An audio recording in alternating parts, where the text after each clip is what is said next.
الشيطان الرجيم بسم الله الرحمن الرحيم وما الله بغافل عما يعمل الظالمون انما يؤخرهم ليوم تشخص فيه الابصار صدق الله مولانا العظیم۔ بارگاہ رسالت مواب صلی اللہ تعالی علیہ وسلم میں درود پاک کا ہدیہ پیش کریں۔ اللہم صلی علی سیدنا و مولانا محمد معدن الجود والکرم وآلہ واصحابہ الکرام وابنہ الکریم وبارک وسلم صلاة دائمتا سرمدا ابدا۔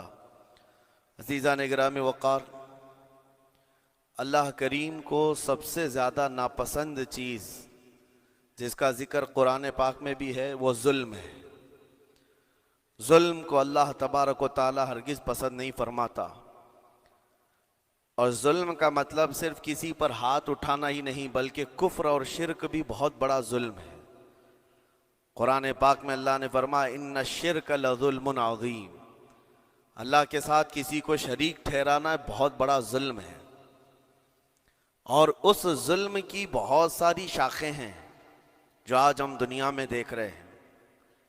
انسان کسی نہ کسی جگہ پر ظلم کرنے کا شکار ہو جاتا ہے، ظالم بن جاتا ہے۔ اور ظلم کی تعریف اگر دیکھیں عربی میں تو یوں کہا گیا وضع الشیء علی غیر محلہ، کسی چیز کو اس کی جگہ پر نہ رکھتے ہوئے، اس کی حیثیت کو اس کی حیثیت کی جگہ پر نہ رکھتے ہوئے دوسری جگہ پر رکھ دینا، یہ ظلم کہلاتا ہے۔ حقدار کو حق نہ دینا یہ ظلم ہے، یا اپنے حق سے زیادہ کسی سے چھین لینا یہ بھی ظلم ہے۔ اور یہ ظلم کی ایک دو نہیں ہزاروں مثالیں ہیں، لیکن قرآن ہر ظلم کی مذمت کرتا ہے۔ اللہ کریم کئی جگہوں پر ارشاد فرماتا ہے ان اللہ لا يحب الظالمین، اللہ تعالیٰ ظالموں کو ہرگز پسند نہیں فرماتا۔ میرے عزیزو، گناہ بھی ظلم ہے، جیسے کہ قرآن میں اللہ نے فرمایا وَلَوْ أَنَّهُمْ إِذْ ظَلَمُوا أَنفُسَهُمْ، جب لوگ اپنی جانوں پر ظلم کر لیں تو اے محبوب آپ کے دربار پہ آئیں۔ یہ جو آیت ہے، ظلم کا مطلب کیا ہے؟ انسان جب گناہ کرتا ہے تو وہ اپنے آپ پر ظلم کرتا ہے۔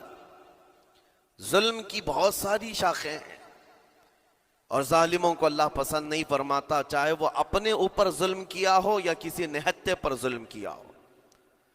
آج دنیا میں جو حالات ہم دیکھ رہے ہیں، ظالموں کا ظلم عروج کو پہنچا ہوا ہے،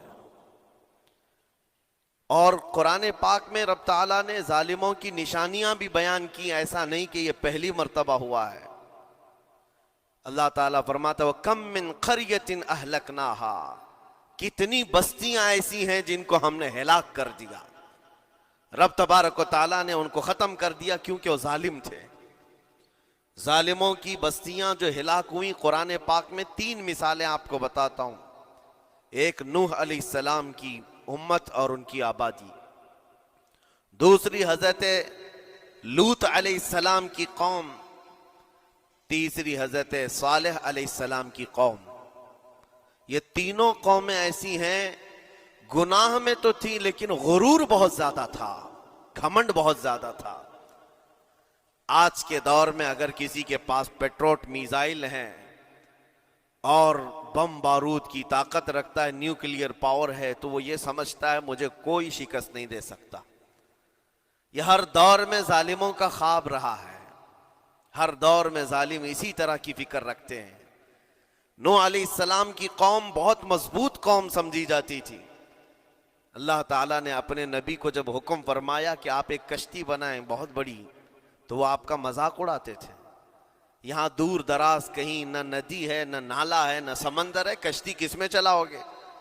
اللہ کے نبی کو پتا تھا کہ عذاب آنے والا ہے، اور اپنے ایمان والوں کو آپ ڈرا بھی رہے تھے، لیکن کفار و مشرکین غرور و تکبر میں ایسے تھے، یہاں تک کہ نوح علیہ السلام نے اپنے بیٹے کو بلا کر کہا، جو کافر تھا، کہا میرے ساتھ آ جا، یا بنی ارکم معنا ولا تکن مع الکافرین، بیٹا ہمارے ساتھ آ جا، کافروں کے ساتھ مت جا۔ اس نے کیا کہا؟ قال سآوی الی الجبل یعصمنی من الماء، میں تو پہاڑ کی اونچی چوٹی پر چلا جاؤں گا، تمہارا پانی مجھے کچھ نہیں کر سکے گا۔ یہ اس وقت ظالموں کا خیال تھا، گمان تھا۔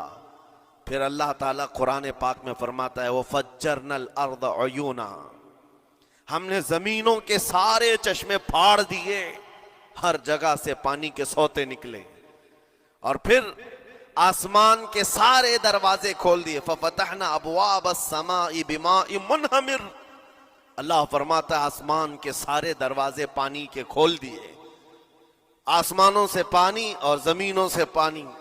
فَالْتَقَى الْمَاءُ عَلَى أَمْرٍ قَدْ قُدِرَ، سورہ قمر کی آیتیں ہیں، رب تعالیٰ فرماتا ہے پانی اتنا بڑھ گیا کہ جو رب تبارک و تعالیٰ کی طے کی ہوئی معینہ نشانی تھی وہاں تک جا کر پانی مل گیا۔ روئے زمین پر کوئی باقی نہ رہا سوائے حضرت نوح علیہ السلام کی کشتی کے، کوئی نہیں باقی رہا۔ جب یہ پانی پھیل گیا، کیا پہاڑوں کی چوٹیاں، کیا محلوں کی اونچائیاں، سب غرق ہو گئے، اور وہ جبابرہ، وہ قوت کے بادشاہ جو کہتے تھے ہمارا کوئی کچھ نہیں بگاڑ سکے گا، سڑ گئے پانیوں میں۔ صرف پانی اللہ تعالیٰ بھیج دے تو انسان اسے روک نہیں سکتا، عذاب الہی کو کیسے روک سکے گا؟ دوسری گھمنڈی قوم، غرور میں مبتلا قوم تھی حضرت لوط علیہ السلام کی قوم، جو بدکاریوں میں ملوث تھے۔ اللہ کا جب عذاب آیا تو قرآن پاک میں رب تعالیٰ فرماتا ہے وَأَمْطَرْنَا عَلَيْهِمْ حِجَارَةً مِّن سِجِّيلٍ، نوکیلے پتھروں کی ہم نے ان پر بارش کی۔ فَجَعَلْنَا عَالِيَهَا سَافِلَهَا، ان کی اونچائیوں کو اٹھا کر کے نیچے پلٹ دیا گیا، زمین کو فرشتوں نے اوپر تک اٹھایا اور اس کے بعد پلٹ دیا۔ یہ پوری بستی غرق ہو گئی، ختم ہو گئی۔ یہ بستی بھی وہی تھی جس کو حضرت لوط علیہ السلام بار بار تنبیہ کرتے تھے کہ ظلم سے بچو، ظلم سے بچو، ظلم اللہ کے عذاب کو دعوت دیتا ہے، لیکن وہ مذاق اڑاتے تھے، اور جب ہلاک و برباد ہو گئے، ختم ہو گئے، ان کی نشانیاں بھی باقی نہیں رہی۔ وہ پتھروں کی بارشیں کہاں ہوئی تھی واللہ عالم، لیکن میرے عزیزو ہم نے دیکھا ہے جہاں یہ قوم آباد تھی اس علاقے کو آج بتایا جاتا ہے وہ جارڈن کا علاقہ تھا، بحر مردار جہاں پر آج باقی ہے، ڈیڈ سی۔ میں خود سفر پر دیکھا، جارڈن کی ایک سرزمین پر گاڑی چلتی جا رہی ہے اور کالے کالے پتھر، جہاں تک نظر کرو صرف پتھر ہی پتھر ہیں، بہت نوکیلے۔ ایسے پتھر میں نے دنیا میں دوسری جگہوں پر نہیں دیکھا۔ آج بھی اسی طرح سے باقی تقریباً 100 کلومیٹر 150 کلومیٹر تک صرف پتھر ہی ہے، بیچ میں صرف ایک روڈ جاتا ہے، اس کے بعد نہ کوئی درخت دکھتا ہے، نہ کوئی عمارت ہے، نہ کوئی پہاڑ ہے، صرف پتھر، پتھروں کا صحرا ہے۔ آج کی اس صدی میں دیکھ کر کے ان پتھروں کو ہیبت طاری ہو جاتی ہے، جس وقت وہ برسے ہوں گے ان کی حالت کیا ہوگی۔ اور میں یہ نہیں کہتا بالضبط کہ یہ وہی پتھر ہیں جو برسے تھے، واللہ عالم، لیکن میرے عزیزوں نشانیاں آج بھی عذاب الہی کی موجود ہیں۔ تیسری قوم تھی قوم شعیب اور قوم صالح علیہ السلام۔ یہ دونوں قوموں کے بارے میں ذکر کرتا ہوں۔ حضرت شعیب علیہ السلام کی قوم صرف ناپ تول میں کمی کرتی اور کفر و شرک بھی کرتے، شعیب علیہ السلام ان کو روکتے تو وہ ان کا بھی مذاق اڑاتے، اور جب عذاب الہی کے آنے کی بات کیا تو جانتے ہیں کیا کہا انہوں نے؟ یہ وہ قوم تھی جو پتھروں کو تراش کر کے گھر بنا لیتے تھے، یعنی پورے کے پورے پہاڑ کو، پتھروں کا جو پہاڑ ہوتا ہے اس کو تراشتے تھے، اور ایک آدمی کا ایک گھر ایک پہاڑ۔ آج کے دور میں ساری بلڈوزر مل کر کے نہیں کر پائیں، مشینیں مل کر نہ کر پائیں، وہ اس وقت کے لوگ بھاری بھرکم تھے، جسامت والے تھے، طاقت والے تھے، جب وہ اپنے رہنے کے لیے ایک پہاڑ کو تراش سکتے تھے۔ 4000 سال پہلے کی بات کر رہا ہوں، اس وقت میرے خیال سے وہ اپنے زمانے کے سب سے بڑے ماڈرن لوگ یا ترقی یافتہ لوگ کہلاتے ہوں گے، سب سے زیادہ ترقی یافتہ کہلاتے ہوں گے۔ جیسے آج لوگوں کو لگتا ہے رشیا اور امریکہ بہت پہنچے ہوئے ہیں ٹیکنالوجی میں، اس دور کے وہ لوگ سب سے بڑی طاقت کے رکھنے والے تھے۔ جب حضرت شعیب علیہ السلام نے ان کو اللہ کے عذاب سے ڈرایا تو کیا کہتے تھے؟ عذاب وہی نا جو نوح علیہ السلام کی قوم میں آیا تھا، بارش آ گئی تھی، زمین سے پانی نکل گیا تھا تو پانی بہت ہو گیا تھا، یا پھر وہ جو لوط علیہ السلام کی قوم پر آیا، پتھروں کی بارش، یا پھر ہواؤں کا عذاب. اگر یہ تینوں بھی آئیں تب بھی ہمارے ان پہاڑوں کے گھروں کو نقصان نہیں کر سکیں گے. ان کا اتنا غرور تھا. اگر پانی بھی آ جائے سمندروں کا، یا ہوا بھی تیز چلے، یا پتھروں کی بارش ہو، ہم تو بہت محفوظ قلعوں میں ہیں.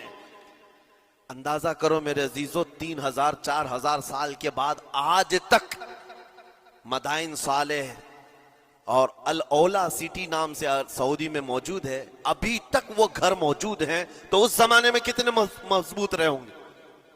پتہ نہیں 3000 سالوں میں کتنے طوفان آئے، کتنے سیلاب آئے، لیکن ابھی تک وہ پہاڑوں کے گھر موجود ہیں. تو اس زمانے میں کتنے طاقتور ہوں گے. ان کا نشہ آسمان پر تھا، غرور چڑھ کر کے بول رہا تھا. کہتے تھے کہ اگر اس طرح کے عذابات آ بھی گئے تو ہمارا کچھ نقصان نہیں ہوگا. کون سا؟ نوح علیہ السلام کی قوم کا عذاب آ جائے، لوط علیہ السلام کی قوم کا عذاب آ جائے، یا پھر شعیب علیہ السلام کی قوم کا عذاب آ جائے. یہ صالح علیہ السلام کی قوم کی بات کر رہا ہوں. تو پھر ہوا کیا؟ اللہ کے نبیوں نے انہیں ڈرایا اللہ کے عذاب سے. باز آ جاؤ، اللہ وحدہ لا شریک کی طرف جھک جاؤ. وہ اکڑ تھی، غرور تھا کہ نبیوں کا مذاق کرتے.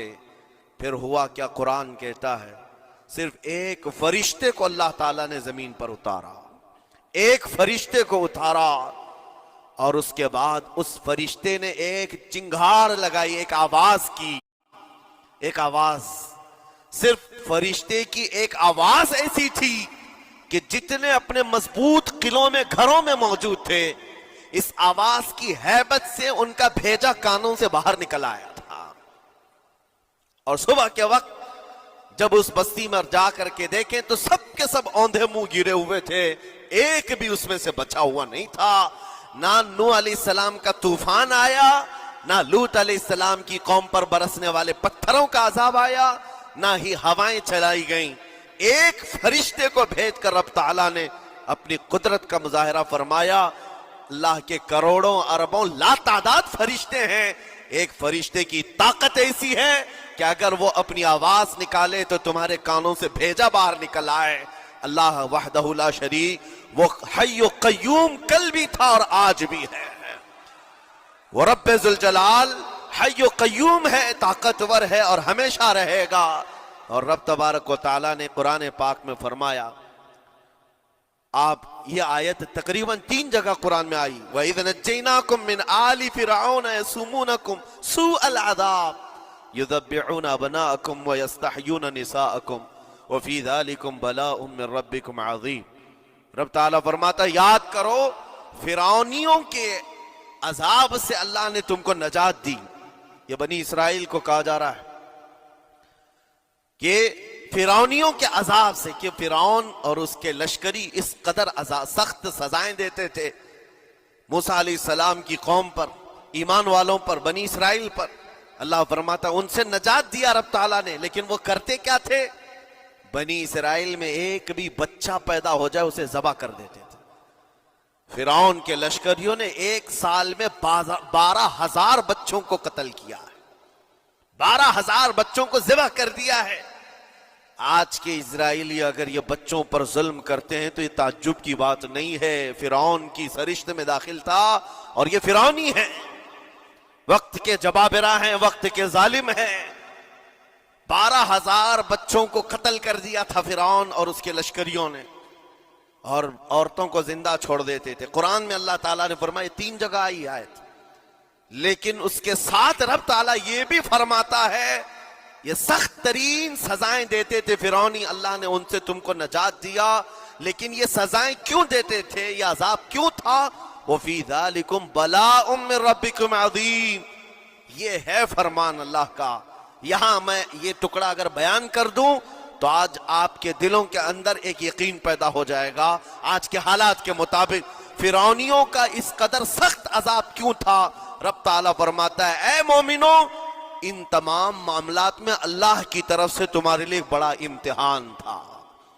یہ امتحان تھا اور وہ امتحان آج بھی ہے اور ہر زمانے میں رہے گا. ستیزہ کار رہا ہے ازل سے تا امروز، شرار ابو لہبی سے چراغ مصطفی. ہر زمانے میں حق و باطل کے معرکے ہوتے رہیں گے. لہٰذا آج کے دور میں یہ سب حالات جو پیدا ہوئے، مسلمانوں کو، مومنین کو ذرا برابر بھی نروس ہونے کی ضرورت نہیں.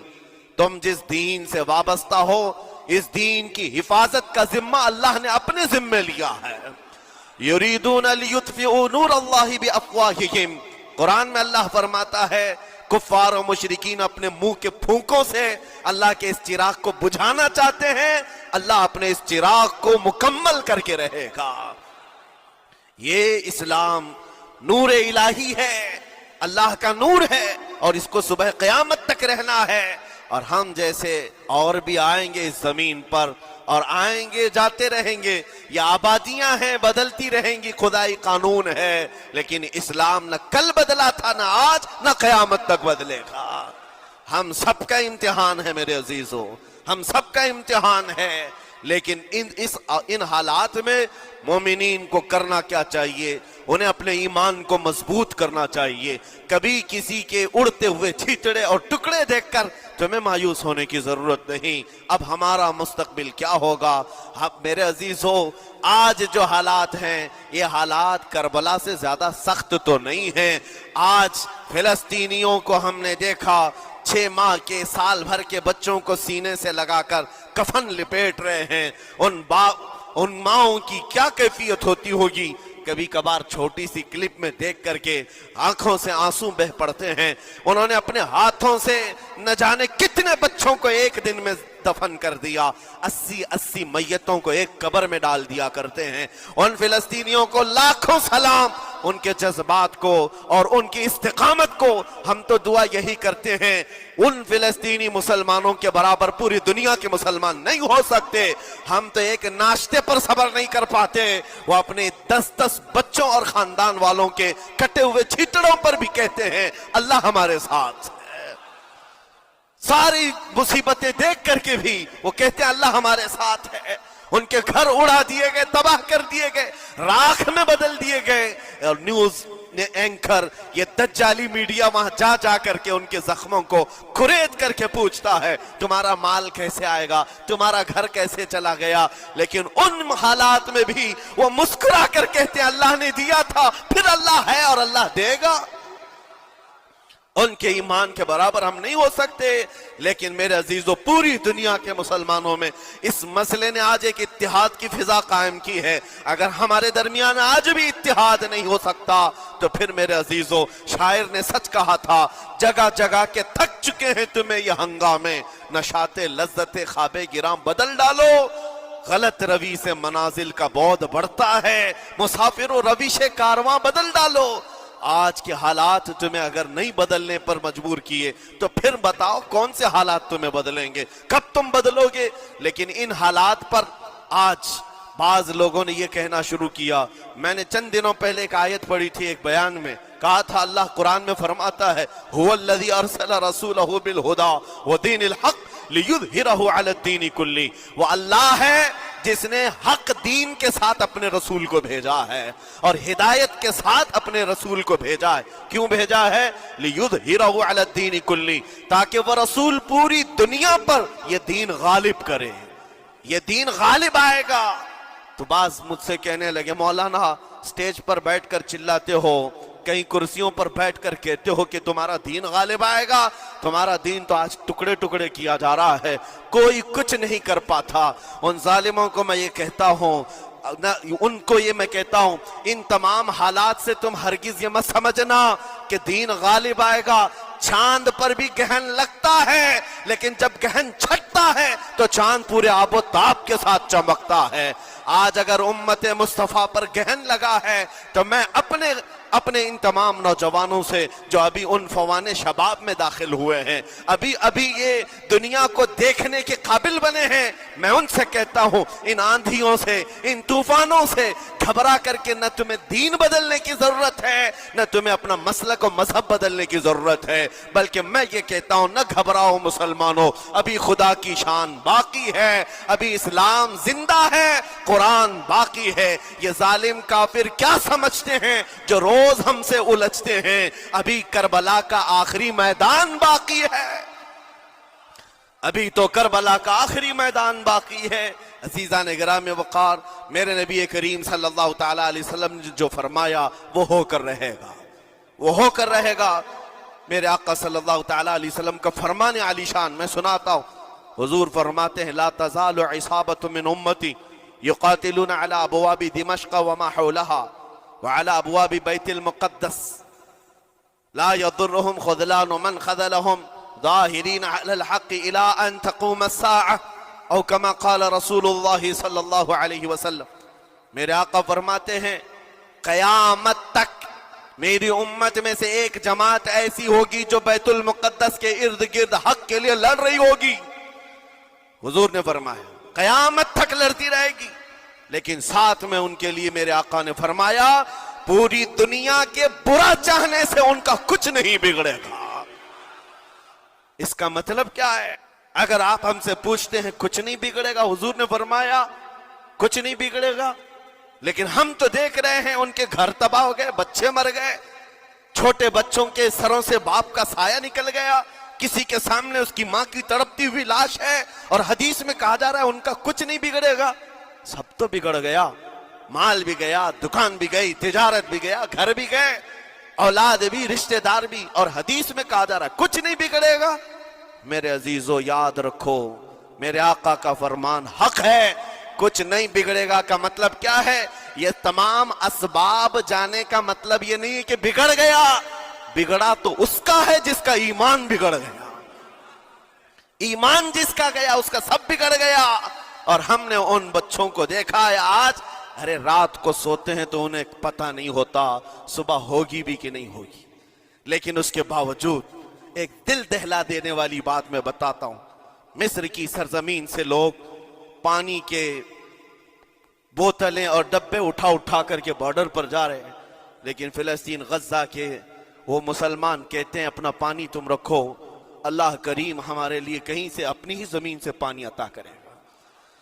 ان کو لوگ کہہ رہے ہیں کیا آپ نہیں دیکھ رہے وقت کا بڑا فرعون روز الٹیمیٹم دیتا ہے 24 گھنٹے میں علاقہ خالی کرو، نکل جاؤ، گھر خالی کرو۔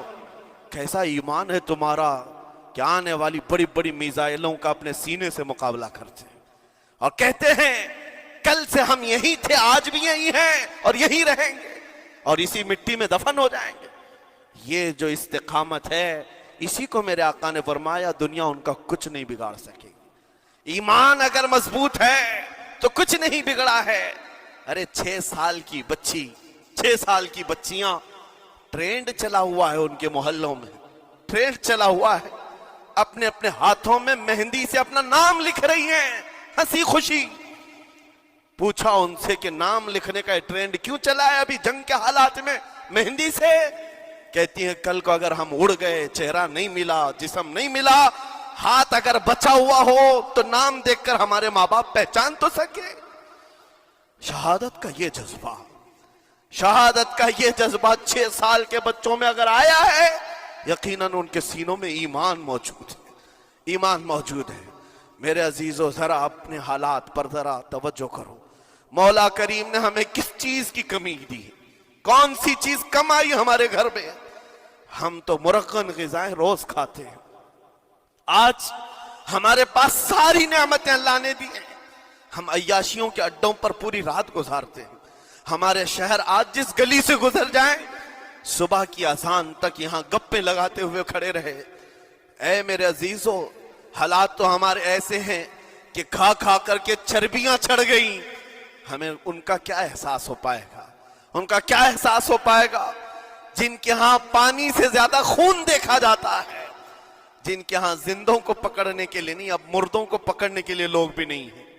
عزیزان گرامی وقار، جنازہ اٹھانے کے لیے لوگ پورا دن انتظار کرتے ہیں، کوئی نہیں ہے پرسان حال۔ ان سب حالات کے باوجود میں نے ایک بچے کو بھی وہاں سے یہ کہتے ہوئے نہیں سنا کہ ہم پر بہت بڑا ظلم ہو رہا ہے، ہم کو یہاں سے نکال لو، مدد کرو، کوئی آؤ۔ نہیں، وہ سب صرف اتنا ہی کہتے جو کچھ ہو رہا ہے ہم اللہ کے پاس جا کر کہیں گے، یہ سارے معاملات ہم اللہ کی بارگاہ میں شکایت کریں گے۔ یہ ہے ایمان، یہ ہے استقامت۔ اور میرے آقا صلی اللہ تعالی علیہ وسلم کے فرمان عالی شان کے مطابق ان کے لیے اتنی ہی بڑی دولت کافی ہے۔ آخر میں اتنا کہوں گا، اسرائیل کے کتے اور ظالم مل کر اینٹ سے اینٹ بجا دیں، ان کے ٹکڑے ٹکڑے کر کے راکھ کر دیں، تب بھی ہم کہیں گے فتح تو بیت المقدس کی ہی ہے، فتح تو ان مظلوموں کی ہے جن کے پاس کھونے کے لیے کچھ نہیں تھا، پھر بھی وہ ڈٹے رہ گئے۔ تمہارے پاس تو پیٹروٹ میزائل، بڑے بڑے تمہارے پاس توپ، بہت ساری چیزیں ہو کر بچوں پر، ہاسپٹل پر، نہ جانے کتنی جگہوں پر تم نے بمباریاں کی ہیں۔ مجھے حیرت ہوتی ہے پوری دنیا آج بھی خاموش تماشائی ہے۔ یہ ظلم نہیں ہے تو اور کیا ہے؟ اور جب ظلم اپنے عروج کو پہنچتا ہے اللہ کی پکڑ آتی ہے، اللہ کا عذاب آتا ہے، اور جب اللہ کا عذاب آتا ہے تو جتنے خاموش تماشائی تھے سب اس عذاب میں گرفتار ہوں گے۔ اس لیے میرے عزیزو، آپ ہم سے اگر یہ پوچھتے ہیں ہمیں یہاں بیٹھ کر کرنا کیا چاہیے، ہم کیسے کریں، تمہارا دل اگر رو پڑا ان کے دردوں سے، یہ بھی لکھا جائے گا، یہ بھی لکھا جائے گا۔ یہ بندہ جا تو نہیں سکتا تھا لیکن اپنے بھائی کے درد میں ایسا بے قرار تھا کہ اس کا کھانا چھوٹ گیا تھا، ایسا بے قرار تھا کہ اس کی نیندیں ختم ہو گئی تھی، یہ بھی لکھا جائے گا اللہ کی بارگاہ میں۔ لیکن یہاں بیٹھ کر کے ہم عیاشیوں پر عیاشیاں کریں، اپنے گناہوں سے کبھی باز نہ آئے، تو پھر میرے عزیزو ان نہت مظلوموں کے ہم بہت خطرناک قسم کے دشمن کہلائیں گے، جہاں ان کو پانی کا ایک قطرہ نہیں، جہاں ان کے لیے لقمہ نہیں، وہ کسی کا بچا ہوا کچرا کھانے پر مجبور ہے۔ اس وقت ہماری برتنیں کھانوں سے بھری ہوئی ہیں، ہماری دعوتوں میں ہمارے بچے ہوئے کھانے گٹر اور نالیوں میں بہ رہے ہوں۔ ان حالات میں میرے عزیزو پکڑ ہوگی، ہماری بھی پکڑ ہوگی۔ بدلو اپنے حالات، اٹھو وگرنہ حشر نہ ہوگا پھر کبھی، دوڑو کہ زمانہ چال اپنی چل گیا۔ میں آپ سب سے یہی کہنا چاہوں گا، یہ جو حالات پیدا ہوئے ہیں پوری دنیا میں، یہ میرے آقا کے فرمان کے مطابق اندیشہ یہ لگ رہا ہے ان قریب امام مہدی کا ظہور ہونے والا ہے، امام مہدی کا ظہور ہوگا اور حالات بدل جائیں گے۔ لیکن ہم کو کسی کے آنے کا انتظار کرتے ہوئے حالات کا انتظار نہیں کرنا ہے۔ ابھی بدلو، آج بدلو، اللہ کی طرف دوڑو اور اس سے گڑ گڑا کر کہو کہ مولا کریم، ہمارے شامت اعمال، ہماری برائیوں کے سبب اگر یہ تیری پکڑ ہے، ہم توبہ کرتے ہیں تیرے دربار میں۔ جانتے ہو میرے آقا نے فرمایا، اللہ کے غضب کو اگر کوئی چیز ٹھنڈی کرتی ہے تو ایک مومن صالح کی رقت انگیز دعائیں اور اس کے نکلنے والے آنسوں اللہ کے غضب کو۔ بدر میں اپنے نبی کے لیے 5000 فرشتوں کو اتارا۔